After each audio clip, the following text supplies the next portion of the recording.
जब बात 12th board के पेपर्स की आती है तब पीसीएम फिजिक्स का पेपर और मैथ्स का पेपर बहुत ज़्यादा टफ़ माना जाता था। पर अब 2026 2025 26 का जो बैच है और 25 फरवरी को जो हमारा पेपर हुआ है आज, वो कह सकते हैं आज तक का सबसे ईजीएस्ट पेपर था। और मैंने 2025 में, 2024 में और 2023 में जब मैं 10th में था, तीनों साल मैंने देखा था कि बोर्ड्स का पेपर जब हो जाता है बच्चों का फिजिक्स का, तो वो लोग रो रहे होते हैं। मतलब वो लोग बोल रहे होते हैं कि यार कैसा आ गया पेपर, इतना टफ क्यों बनाते हैं। तो मतलब मैं भी डरा हुआ था। बट आज मेरा जब पेपर था मैंने करा, मेरा सेट आया था सेट 1। एक सेकंड में आपको दिखाता हूँ, ये देखिए सेट 1 आया था मेरा और बहुत ईजी पेपर था। हालांकि मैंने पिछली वाली वीडियोस में आपने देखा होगा मैंने स्ट्रेटेजी सुनाई थी कि एक दिन में कैसे करें। क्योंकि क्या था, मैं उन लड़कों में से आता था जो उन लोगों में से जो प्रोक्रेस्टिनेट बहुत हाई लेवल का करते हैं, मतलब एक दिन पहले ही पढ़ते हैं। तो मैंने भी ऐसी करा, मैं पढ़ लिया था अच्छा खासा।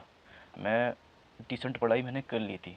तो मैं कह सकता हूँ कि मुझे लग रहा है, एक्सपेक्टेड है मैं पास तो हो ही जाऊँगा।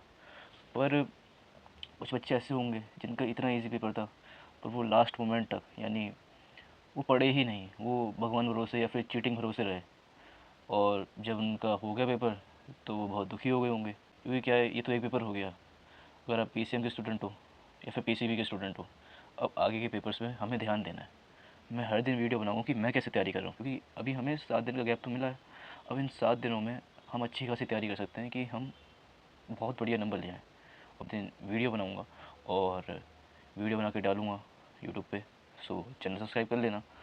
और आगे के पेपर्स की हमें ध्यान रखनी है। और जैसे अभी हमारा होगा, मेरा होगा, मैं पीसीएम का हूँ, तो अभी मेरा होगा केमिस्ट्री का 28 को, फिर होगा मेरा मैथ्स का पेपर, फिर मैथ्स के बाद होगा इंग्लिश का, और फिर उसके बाद होगा फिजिकल एक्टिविटी ट्रेनर का, और फिर उसके बाद होगा मैं कंप्यूटर साइंस का 25 तारीख को। सो अब मुझे इन सब में अच्छे नंबर लाने हैं ताकि मेरी ओवरऑल परसेंटेज अच्छी हो जाए। और मैं ला सकता हूँ, क्योंकि अब मैंने एक दिन पढ़ा था फिजिक्स में और मैं एक्सपेक्टेडली पास हूँ। पूरे साल नहीं पढ़ा था, मेरे को यहाँ तक कि मैथमेटिक टूल्स बोलते हैं हम फिजिक्स में, वो भी नहीं आते थे। और मैंने एक दिन पहले ही पढ़ाई करी और मैंने इंपॉर्टेंट टॉपिक करे। जो मैंने स्ट्रेटजी बनाई थी मेरे पहले वाली वीडियो में मैंने देखी होगी, वो मैंने करी और उसी को फॉलो किया और कर लिया मैंने। बहुत से बच्चे होंगे जो नहीं पढ़ पाए होंगे। बाय द वे मेरे बाल काफ़ी अच्छे लग रहे हैं, सही लग रहा है। मैं ये कह सकता हूँ कि अगर मैं शुरू से पढ़ता होता तो मेरे बहुत अच्छे नंबर आते हैं। सच में ऐसा ऐसा था कि अगर मैं 3 महीने पहले से भी पढ़ता ना, तो मेरे बड़े आराम से 60 से ऊपर नंबर आते। बट अब क्या करें, रोज़ इंस्टा की रील्स, मेरा पता है स्क्रीन टाइम कितना होता है। मेरा स्क्रीन टाइम होता है, जबकि आजकल के ज़्यादातर बच्चों का होता है, मेरा स्क्रीन टाइम 10 घंटे से प्लस ही होता है रोज़। और संडे को तो और भी ज़्यादा होता है। वैसे मेरा हर दिन संडे की तरह ही होता है, क्योंकि मैं स्कूल भी नहीं जाता था मेरी अटेंडेंस भी बहुत ही कम थी। टेंशन नहीं लेनी है, मैं भी नहीं ले रहा हूँ। मैं भी आप ही के साथ का स्टूडेंट हूँ और मुझे भी पेपर देने हैं। सो या आपको भी और ख़ुद को भी मैं ये बोल कर दिलासा दे रहा हूँ, बेस्ट ऑफ लक। वैसे मैं अपनी स्ट्रेटजी डालूँगा कि इन 7 दिन मैं कैसे तैयारी करूँगा। अब देखो, मैं फ़िज़िक्स में मेरे को बिल्कुल ज़ीरो नॉलेज थी, ज़ीरो। तो और ऐसे ही मेरा केमिस्ट्री का है, मुझे कुछ नहीं आता। मुझे यहाँ तक कि वो बस मुझे एक चीज़ आती है, वो होता है वो नहीं होता मोल्स, नंबर ऑफ़ मोल्स निकालने का फॉर्मूला, वो कैसे निकालते हैं, गिवन मास अपॉन में मोलर मास करके ऐसे। सो बस वही आता है मेरे को। और अब देखते हैं मैं इन 7 दिनों में कैसे तैयारी करूँगा। हालांकि मैं कर रहा हूँ कि मिनिमम मेरे 50 नंबर तो आ ही जाएंगे केमिस्ट्री में।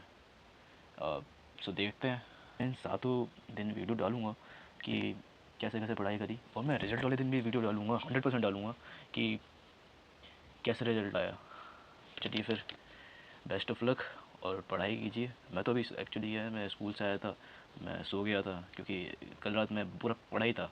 मैं बता रहा हूँ ना, मैंने पढ़ाई करी एक दिन पहले, तो नींद तो बहुत आ रही थी और अब मैं पढ़ूँगा।